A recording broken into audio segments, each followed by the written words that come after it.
الذين من قبلكم لعلكم تتقون صدق اللہ العظیم۔ سامعین محترم اور معزز ساتھیوں، اب رمضان المبارک کا مہینہ چند ہی دنوں میں آنے والا ہے، تو رمضان کے آنے سے پہلے رمضان کی تیاری کرنا یہ نبی صلی اللہ علیہ وسلم کی سنت ہے، اور 2 مہینہ پہلے سے خود اللہ کے نبی صلی اللہ علیہ وسلم رمضان کی تیاری شروع کر دیتے تھے۔ اس لیے مناسب معلوم ہوتا ہے کہ رمضان المبارک کی فضیلت اور روزوں کی فضیلت کے اوپر کچھ بیان کیا جائے، تاکہ رمضان کے آنے سے پہلے رمضان کی ترغیب ہمارے ذہن میں بیٹھ جائے، اور اس کے کیا فضائل ہیں، کیا فائدے ہیں، روزہ رکھنے کے فائدے کیا ہیں، یہ سب جب انسان کے ذہن میں پہلے سے بیٹھ جائے گا تو اس کے لیے وہ کام کرنا آسان ہو جائے گا۔ چنانچہ روزے کی فرضیت کے بارے میں، یعنی روزہ جب فرض ہوا تو اس کے بارے میں جو سب سے پہلی آیت قرآن کریم میں اتری وہ یہ ہے کہ یا ایھا الذین آمنوا کتب علیکم الصیام، اے ایمان والو تمہارے اوپر روزے کو فرض کیا گیا ہے، کما کتب علی الذین من قبلکم، جیسا کہ تم سے پہلے لوگوں پر روزے کو فرض کیا گیا۔ فائدہ کیا ہے؟ لعلکم تتقون، تاکہ تمہارے اندر تقوی پیدا ہو جائے۔ اس آیت کے تحت سب سے پہلے تو ہمیں یہ سمجھنا ہے کہ روزہ کہتے ہیں کس کو، روزہ کی تعریف کیا ہے۔ جس طرح ہمیں معلوم ہے نماز ایک رکن کا نام ہے، چند ارکان کا نام ہے، کہ آدمی اٹھتا ہے، بیٹھتا ہے، رکوع سجدے کرتا ہے، اس میں قرآن پڑھتا ہے، ان چیزوں کے مجموعے کا نام نماز ہے۔ حج میں بھی چند ارکان ہوتے ہیں کہ ایک مخصوص جگہ پر جایا جاتا ہے، وہاں چند کام کرنے کے بعد اس کو حج کہا جاتا ہے۔ زکوٰۃ میں مال ادا کرنا پڑتا ہے سال میں 1 مرتبہ۔ تو اسی طریقے سے روزے کی بھی ایک تعریف ہے شریعت کے اندر، وہ یہ ہے کہ کھانے اور پینے سے اور اپنی شہوتوں کو پورا کرنے سے دن بھر میں رکنا، چاہے جان بوجھ کر ہو اور چاہے غلطی سے ہو۔ یعنی ایک انسان اگر جان بوجھ کر کھائے گا پیے گا تو بھی روزہ ٹوٹ جائے گا، اور اگر غلطی سے کھا لیا یا پی لیا تو بھی روزہ ٹوٹ جائے گا۔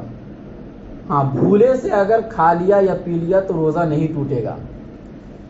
غلطی میں اور بھول میں فرق ہے شریعت کے اندر۔ غلطی اس کو کہا جاتا ہے کہ ایک آدمی کو روزہ یاد ہے، مثلاً آدمی وضو کر رہا ہے، روزہ یاد ہے، کلی کرنے کے لیے منہ میں پانی ڈالا اور حلق کے نیچے چلا گیا، اس کو غلطی بولا جاتا ہے، اس سے روزہ ٹوٹ جائے گا۔ اور ایک آدمی کو معلوم ہی نہیں کہ میں روزے سے ہوں، آدمی کو بھول چک ہو جاتی ہے اور اس نے 1 گلاس پانی بھی پی لیا تو بھی اس کا روزہ نہیں ٹوٹے گا۔ ہاں، نماز کے اندر چاہے غلطی ہو یا بھول ہو، نماز میں معاف نہیں ہے، لیکن روزے کے اندر غلطی معاف نہیں ہے، بھول معاف ہے۔ لہٰذا یہ کہا گیا کہ اگر کوئی جان بوجھ کر کھائے گا پیے گا یا اپنی شہوتوں کو پورا کرے گا تو بھی روزہ ٹوٹ جائے گا دن کے اوقات میں، اور اگر غلطی سے کھا لیا یا پی لیا یا شہوتوں کو پورا کیا تو بھی اس کا روزہ ٹوٹ جائے گا دن کے اوقات میں۔ بہرحال یہ روزے کی تعریف ہے جس میں 3 باتیں پائی جاتی ہے، آپ کو نہ کھانا ہے، نہ پینا ہے، اور نہ اپنی شہوتوں کو پورا کرنا ہے۔ اس کے علاوہ اور کام آپ کر سکتے ہیں، لیکن یہ کام آپ نہیں کر سکتے ہیں، اس سے روزہ اسی وقت ٹوٹ جائے گا۔ کوئی اگر جان بوجھ کر یہ کام کرے گا روزہ رکھ کر تو اس کے بدلے 60 روزہ اس کو رکھنا پڑے گا، جو مستقل ہوگا، 1 دن کا بھی اس میں ناغہ نہیں ہونا چاہیے۔ یہ صرف رمضان کے روزے کے بارے میں، باقی روزے کے بارے میں نہیں۔ تو یہ روزہ کی تعریف ہے۔ اس کے بعد یہ سمجھنا ہے کہ روزہ فرض کب ہوا۔ جب اللہ کے نبی صلی اللہ علیہ وسلم مکہ کی زندگی میں تھے 13 سال تک، تب روزہ فرض نہیں ہوا۔ ہاں، نماز فرض ہو گئی تھی، اور زکوٰۃ بھی کسی نہ کسی درجے میں فرض ہی تھا، لیکن اس کی مکمل تفصیل نہیں آئی تھی قرآن اور حدیث کے اندر۔ لیکن روزہ ابھی تک فرض نہیں ہوا تھا۔ جب اللہ کے نبی صلی اللہ علیہ وسلم مدینہ ہجرت کیے اور 1 سال گزر گیا، جب دوسرا سال شروع ہوا اللہ کے نبی صلی اللہ علیہ وسلم کا اور شعبان کا مہینہ آیا، تو شعبان کے مہینے میں جا کر یہ آیت اتری اور روزہ فرض ہو گیا۔ جب روزہ فرض ہوا تو اللہ کے نبی تقریباً 9 سال تک اس کے بعد مدینے میں رہے اور 9 سال تک رمضان المبارک کا مہینہ پائے اور رمضان المبارک کا روزہ رکھ کر امت کو تعلیم دی اور اس کے بارے میں جو احکامات تھے وہ احکام صحابہ کرام کو بتلائے۔ اور اس کے بعد پھر سن 11 ہجری میں ربیع الاول کے مہینے میں اللہ کے نبی صلی اللہ علیہ وسلم دنیا سے چلے گئے، یعنی پھر 10واں رمضان اللہ کے نبی کی زندگی میں نہیں آیا۔ لیکن اللہ کے نبی صلی اللہ علیہ وسلم جو رجب کے مہینے میں دعا مانگتے تھے کہ اللہ رجب اور شعبان میں برکت عطا فرما اور ہمیں رمضان المبارک تک پہنچا، یہ اللہ کے نبی دعا مانگتے تھے رجب کے مہینے میں۔ تو ان 3 مہینوں میں اللہ کے نبی دنیا سے لے گئے، یعنی یہ دعا اللہ کے نبی صلی اللہ علیہ وسلم کی قبول ہو گئی اور رجب کے آنے سے پہلے اللہ کے نبی صلی اللہ علیہ وسلم دنیا سے گئے، رجب کے آنے کے بعد نہیں۔ اور ہم لوگ کی بھی یہی تمنا ہے کہ جب آدمی رجب کے مہینے میں داخل ہو جائے تو اللہ سے یہی دعا مانگنا چاہیے کہ اللہ رمضان تک ہمیں پہنچا دے، اور رمضان کا مکمل مہینہ گزرنے کے بعد پھر ہم دنیا سے جائے تو اتنا حسرت اور افسوس نہیں ہے، کہ تاکہ وہ خاص برکتیں جو رمضان المبارک کے مہینے میں اترتی ہے وہ ہمیں حاصل ہو جائے، اس کے بعد پھر جائے تو آخرت کے اعتبار سے کوئی ٹینشن نہیں ہے۔ تو یہ 2 باتیں ہوئی۔ تیسری بات کہ رمضان کے مہینے میں روزہ رکھنا، 1 مہینے کا روزہ رکھنا ایک بھاری اور مشقت والا کام ہے، خصوصاً ان لوگوں کے لیے جو دن بھر محنت و مشقت والا کام کرتے ہیں اور اس کے بعد پھر پورے دن روزہ بھی رکھتے ہیں، خاص طور سے جب دھوپ میں کام کرتے ہیں، کوئی سایہ ان کو نصیب نہیں ہوتا پورے دن، تو ایسے لوگوں کے لیے تو بہت مشقت والا کام ہے روزہ۔ اللہ تعالیٰ نے روزہ کی فرضیت کے ساتھ ساتھ 7 طریقے سے ذہن سازی کی، یعنی ہمارے ذہن کو بنایا کہ دیکھو جب کوئی ایک بھاری کام ہوتا ہے نا اور وہ کسی کے ذمے لگانا ہوتا ہے تو وہ کام لگانے سے پہلے اس کی ذہن سازی کی جاتی ہے تاکہ وہ کام کرنا اس کے لیے کیا ہو جائے، آسان ہو جائے، یعنی اس کا ذہن بنایا جاتا ہے، اس کو سمجھایا جاتا ہے کہ دیکھو بھاری کام ہے لیکن نتیجہ اچھا ہے۔ اور جب آدمی کے لیے کسی بھی کام کا نتیجہ اچھا نظر آتا ہے تو وہ بھاری کام بھی کیا ہو جاتا ہے، آسان ہو جاتا ہے۔ لہذا 7 طریقے سے ذہن بنایا اللہ نے۔ سب سے پہلے کیا فرمایا، یا ایھا الذین آمنو، اے ایمان والو۔ یہ لفظ ایمان یہ ایک پیار والا جملہ ہے ہم مومنین کے لیے۔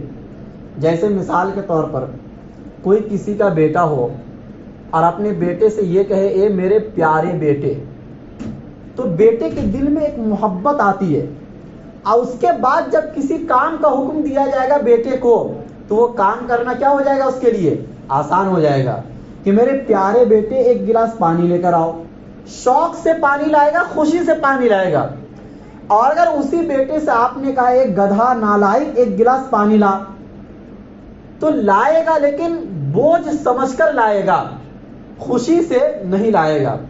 اسی طریقے کا جملہ اللہ تعالی نے یہاں پر استعمال فرمایا کہ اے ایمان والے بندے، یعنی ایمان اللہ کے خزانے میں اور اللہ کی نعمتوں میں سب سے بڑی نعمت تھی، اس بڑی نعمت کے ذریعے سے اللہ نے آپ سے خطاب فرمایا۔ یہ ایک پیار والا جملہ ہے۔ عام طور سے یہ جملہ اللہ اسی وقت استعمال کرتے ہیں جب اللہ کو ان بندوں سے پیار ہوتا ہے، ورنہ اللہ تعالیٰ قرآن کریم میں عام سا جملہ استعمال کرتے یا ایھا الناس، اے لوگو۔ یہ بھی بہت ساری جگہوں پر قرآن میں ہے، لیکن یہ اس وقت استعمال ہوتا ہے جب خطاب عام انسانیت سے ہو، یعنی سب سے ہو، ہر طریقے کے بندے سے ہو۔ لیکن جب خاص بندے سے خطاب ہوتا ہے، ایمان والوں بندے سے خطاب ہوتا ہے، اور جن سے اللہ پیار کرتے ہیں ان سے جب خطاب فرماتے ہیں تو اللہ تعالیٰ اس وقت جو لفظ استعمال کرتے ہیں وہ یا ایھا الذین آمنوا والا یہ لفظ استعمال کرتے ہیں۔ تو پہلی ذہن سازی یہ کہ بہت مشقت والا کام ہے میرے بندے، لیکن تم میرے پیارے ہو، میں تم سے پیار کرتا ہوں، میرے پیار میں یہ روزہ کیا کر لو، رکھ لو۔ یہ اللہ سمجھانا چاہ رہے ہیں۔ نمبر 2، کتب علیکم الصیام۔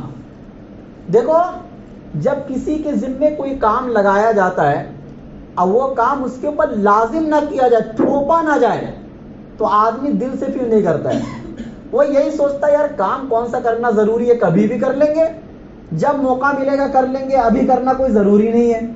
لیکن اگر ایک آدمی کو آپ نے کوئی کام دیا اور یہ کہا 1 گھنٹے میں یہ کام کرنا تمہارے لیے بہت ضروری ہے ورنہ نوکری سے نکال دیا جائے گا، تو اب وہ 1 گھنٹے میں وہ کام آپ کو مکمل کر کے دے دے گا۔ لیکن اگر یہ لازم نہیں کرو گے آپ اس کے اوپر تو وہ کام 1 گھنٹے میں نہیں بلکہ 2 دن میں بھی نہیں کر پائے گا۔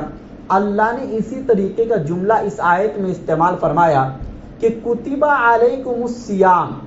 یہ مت سمجھنا کہ کسی بھی مہینے میں رکھ سکتے روزہ، یہ بھی نہ سمجھنا کہ ابھی فرض نہیں ہے یا یہ واجب ہے یا سنت ہے مستحب ہے، ایسا نہیں، بلکہ یہ وہی والا فرض ہے جیسے نماز فرض ہے، اور مکمل تمہارے اوپر یہ روزہ رکھنا 1 مہینے تک ایک دم ضروری ہے۔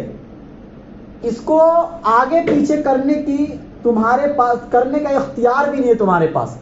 تو جب آدمی کے ذہن میں یہ بات بیٹھ جائے گی کہ یہ کام کرنا میرے لیے اسی مہینے میں ضروری ہے، تو اب یہ کام کرنا کیا ہو جائے گا، آسان ہو جائے گا۔ اللہ نے کہا تمہارے پر روزے کو فرض کیا گیا۔ تیسری مرتبہ ذہن سازی کہ دیکھو جب کوئی کام بہت مشقت والا ہوتا ہے لیکن اس مشقت والے کام میں اور بھی لوگ شریک ہوں تو آدمی یہ سوچتا ہے یار یہ مشقت کون سا صرف میرے اوپر ہے، سب لوگوں کے اوپر ہے، تو وہ کام کرنا اس طریقے سے بھی کیا ہو جاتا ہے، آسان ہو جاتا ہے۔ یعنی مشقت والا کام اکیلا ایک آدمی تنہے تنہا کرے تو وہ نہیں کر پائے گا، وہ چھوڑ دے گا، بولے گا بھائی دوسرا کام دیکھ لوں گا، کون سا یہی کام کرنا ضروری ہے۔ لیکن اگر اس کام میں سبھی لوگ شریک ہیں، جیسے اس کو مثال کے طور پر جب حالات آتے عام سے حالات، لاک ڈاؤن کے حالات آئے، اگر ایک آدمی کے اوپر یہ پابندی لگتی تو وہ آدمی زندہ رہتا یا وہ آدمی وہ پابندی نہیں جھیل پاتا۔ لیکن پورے ملک کے اوپر جب ایسے حالات آئے تو سہنا آسان ہو گیا، اور وہ 1 سال بھی کیسے گزر گیا آدمی کو پتا نہیں چلا۔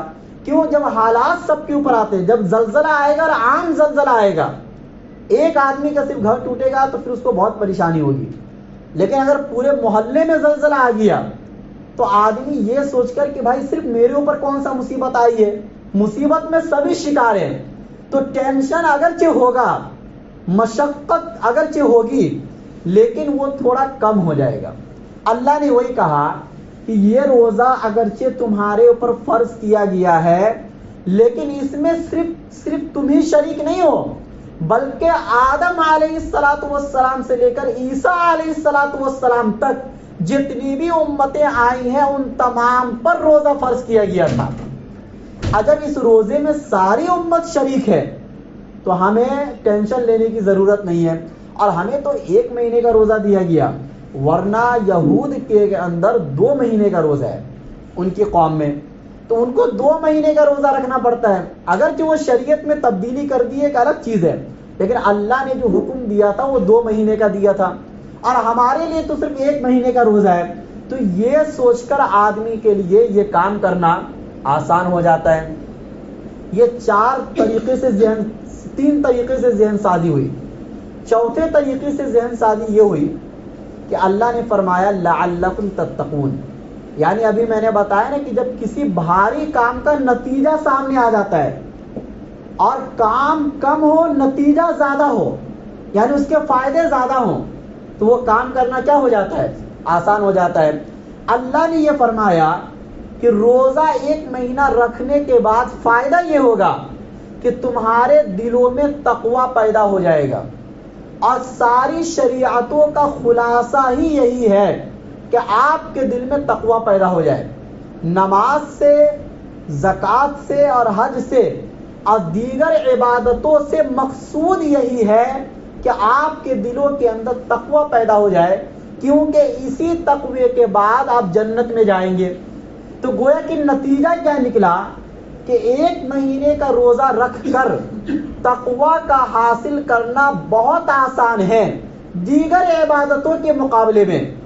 یعنی دیگر عبادتوں کے کرنے کے بعد اتنے آسانی سے آپ کے دلوں میں تقوی پیدا نہیں ہوگا جتنے آسانی سے روزہ رکھنے کے بعد آپ کے دلوں میں تقوی پیدا ہوگا. کیونکہ جتنا محنت و مشقت روزے کے اندر ہے، دوسری کسی اور عبادتوں کے اندر اتنا محنت و مشقت نہیں ہے.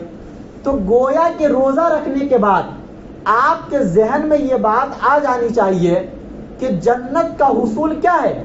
آسان ہے، کیونکہ تقوی پیدا ہوگی، اور تقوی پیدا ہونے کے بعد آدمی ڈائریکٹ جنت میں جاتا ہے. اور دوسرے حدیث کے اندر بھی یہ آیا کہ اور عبادتوں کا ثواب تو فرشتے لکھتے ہیں، لیکن روزہ کے بارے میں اللہ تعالیٰ نے یہ فرمایا کہ روزہ میرے لیے ہے، اب میں خود اس کا بدلہ دوں گا.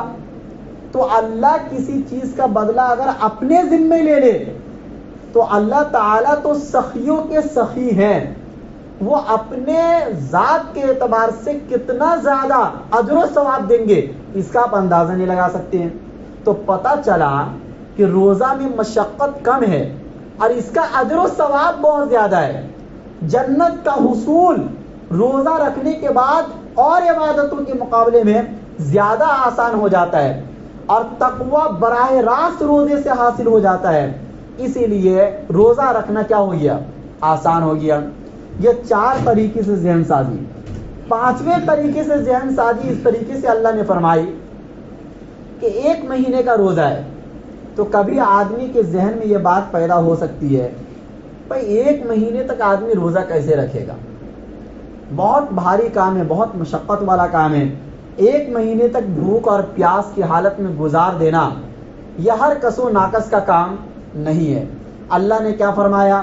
ایام معدودات، یہ گنتی کے دنوں ہیں، یہ چند دن ہیں. یعنی 365 دنوں میں آپ کو 30 دن یا 29 دن روزہ رکھنا ہے. کتنے دنوں میں؟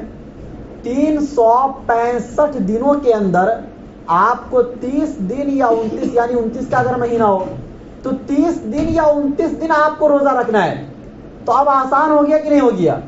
تو بھائی اللہ تعالیٰ کے لیے ہم 330 دن کھاتے ہیں پیتے ہیں، اور باقی جو 30 دن بچے اس میں ہم اللہ تعالیٰ کے لیے بھوکا نہیں رہ سکتے، پیاسے نہیں رہ سکتے. تو اب یہ سوچ کر آدمی کے ذہن میں روزہ رکھنا آسان ہو جائے گا کہ بھائی اگرچہ محنت والا کام ہے، مشقت والا کام ہے، لیکن یہ پورے سال نہیں ہے، یہ پورے سال میں صرف 1 مہینہ ہے. یعنی 12 مہینے میں 11 مہینے آپ کھاؤ اور پیو اور 1 مہینے روزہ رکھو. اللہ نے فرمایا ایام معدودات. یہ 5 طریقے سے ذہن سازی ہوئی. پھر بقیہ 2 طریقہ اور ہے جو خصوصاً اس زمانے میں اہل عرب کے لیے تھا. وہ یہ کہ عرب کے جو لوگ تھے اس زمانے میں، یعنی صحابہ کرام، تو مکہ کے لوگ یا مدینہ کے لوگ تجارت کیا کرتے تھے عام طور سے، اور تجارت کرنے کے لیے ملک شام جاتے تھے. یعنی دوسرے ملکوں میں وہ جایا کرتے تھے تجارت کرنے کے لیے. خود اللہ کے نبی صلی اللہ علیہ وسلم تجارت کرنے کے لیے ملک شام گئے کئی مرتبہ.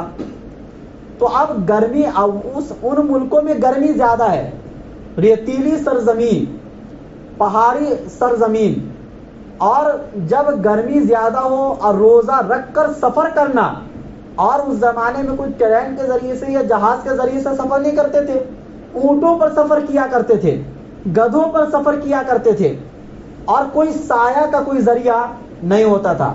تو پر مشقت کام ہے یہ. اب رمضان کے مہینے میں ہم اگر تجارت نہیں کریں گے تو اگلے مہینے میں کیا کھائیں گے پیئیں گے؟ اللہ نے فرمایا فمن کان منکم مریضا او علی سفر فعدۃ من ایام اخر، کہ اگر تم میں سے کوئی روزے سے ہو تم میں سے کوئی اگر سفر پر ہو یا تم میں سے کوئی اگر بیمار ہو تو وہ ان دنوں میں روزہ نہ رکھے بلکہ رمضان کے ختم ہونے کے بعد ایک دن کی قضا کر لے۔ اللہ نے یہ آسانی پیدا کر دی۔ اور یہ حکم آج بھی ہے کہ آج اگر آپ کو سفر کرنے کی ضرورت پڑ گئی رمضان کے مہینے میں، اگر آپ کو کوئی مشقت نہیں، اگر روزہ رکھ سکتے تو رکھ لو، لیکن اگر رمضان کے مہینے میں بھی سفر کے دوران اگر آپ روزہ نہیں رکھیں گے تو بھی کوئی گناہ آپ کے اوپر نہیں ہوگا۔ اور یہ مسئلہ قرآن سے ثابت ہے۔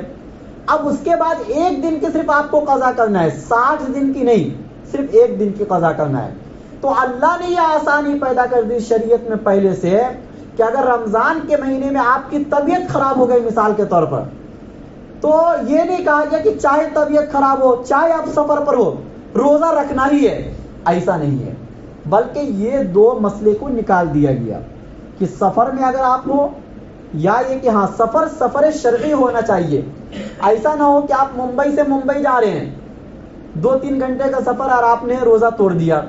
سفر شرعی یعنی 72 کلومیٹر جو شریعت کے اندر جو ایک اصول ہے سفر کے، وہ مکمل ہونا چاہیے، اس کے بعد یہ احکام آپ کے اوپر لاگو ہوں گے۔ یا آپ کی طبیعت ایسی خراب ہو گئی ہے کہ آپ مکمل ایک دن بھی روزہ نہیں رکھ سکتے ہو تو اس دن کا روزہ توڑ دو یا نہ رکھو، کوئی گناہ نہیں ہے آپ کے اوپر۔ آگے جب موقع آپ کو ملے گا تو آپ ایک دن کی یا جتنے دن کے روزے قضا ہوئے ہیں آپ اتنے دن کا روزہ رکھ سکتے ہو۔ یہ اس وقت میں بھی حکم اترا ان عرب والوں کے لیے کہ تاکہ روزہ رکھنا آسان ہو جائے، اور آج بھی یہ حکم باقی ہے ہم لوگوں کے لیے کہ اگر ہم لوگ چاہے تو نہ رکھے اور چاہے تو رکھے۔ اس کے بعد 7ویں طریقے سے ذہن سازی کی گئی کہ زندگی میں کبھی بھی وہ لوگ، لیکن یہ والا جو 7واں طریقہ یہ خاص انہی لوگ کے لیے تھا کہ زندگی میں کبھی بھی وہ لوگ روزہ نہیں رکھے تھے پورا مکمل 1 مہینہ۔ اب 1 مہینے کا روزہ صحابہ وہ فرض ہو رہا ہے، اچانک 1 مہینے کا روزہ کیسے رکھ لیں گے؟ تو حکم یہ اترا کہ وَعَلَى الَّذِينَ يُطِيقُونَهُ فِدْيَةٌ طَعَامُ مِسْكِينٍ کہ آپ اگر چاہو تو روزہ رکھو، اور جس کو روزہ رکھنے کا من نہیں ہے تو وہ 1 مسکین کو کھانا کھلا دے، 1 غریب کو کھانا کھلا دے۔ یہ اختیار شروع اسلام میں تھا، اب یہ اختیار نہیں ہے۔ اب حکم یہ ہے فَمَنْ شَهِدَ مِنْكُمُ الشَّهْرَ فَلْيَصُمْ کہ رمضان کا مہینہ جو بھی پائے، جو صحت مند ہو، ہاں بیمار نہ ہو یا سفر پر نہ ہو، اور اس کے علاوہ جو بھی ہو اس کو روزہ رکھنا کمپلسری ایک دم ضروری اور فرض ہے۔ اب روزہ توڑنے کا اختیار نہیں ہے، لیکن شروع اسلام میں جب روزہ فرض ہو ہی رہا تھا تو صحابہ کو یہ اختیار دیا گیا تھا کہ آپ اگر چاہو تو روزہ رکھو، اور اگر آپ روزہ نہیں رکھ سکتے ہو تو چاہے تو 1 مسکین کو کھانا کھلا دو۔ لیکن یہ 1 مسکین کو کھانا کھلانے کا حکم ابھی بھی ان لوگوں کے لیے ہے، ایسے بوڑھے شخص کے لیے کہ جس کو صحت کی اب کوئی امید نہیں ہے، پتہ ایک دم آخری عمر میں پہنچ گئے، ڈاکٹر نے بھی جواب دے دیا کہ اب اس کی صحت واپس لوٹ کر آنے والی نہیں ہے، اور وہ 1 دن کا روزہ رکھنے کی طاقت نہیں رکھتے ہیں، تو ایسے شخص کے لیے آج بھی حکم ہے کہ وہ ہر روزے کے بدلے 1 غریب کو کھانا کھلائے، جو صدقہ فطر کی مقدار ہے اتنے مقدار کے بدلے وہ 1 غریب کو کھانا کھلا دے۔ تو یہ حکم آج بھی ان لوگوں کے لیے۔ بہرحال یہ 7 طریقے سے ہم مسلمانوں کی ذہن سازی کی گئی کہ دیکھو روزہ رکھنا اگرچہ مشقت والا کام ہے، لیکن یہ روزہ میں ایک پیار کے ساتھ تمہیں حکم دے رہا ہوں۔ نمبر 2 یہ فرض کرنے کے طور پر ہے، کوئی سنت یا مستحب نہیں ہے، فرض ہے یہ۔ نمبر 3 یہ پچھلی امتوں پر بھی فرض رہا ہے، اکیلے اس مشقت والے کام میں تم ہی شامل نہیں ہو۔ نمبر 4 اس کا فائدہ یہ ہوگا کہ تمہارے دلوں کے اندر تقوی پیدا ہوگا اور اس کے نتیجے میں جنت کا حصول آسان ہو جائے گا۔ اور نمبر 5 یہ 365 دنوں میں صرف 30 دن آپ کو روزہ رکھنا ہے، باقی 335 دن آپ کو کھانا پینا ہے۔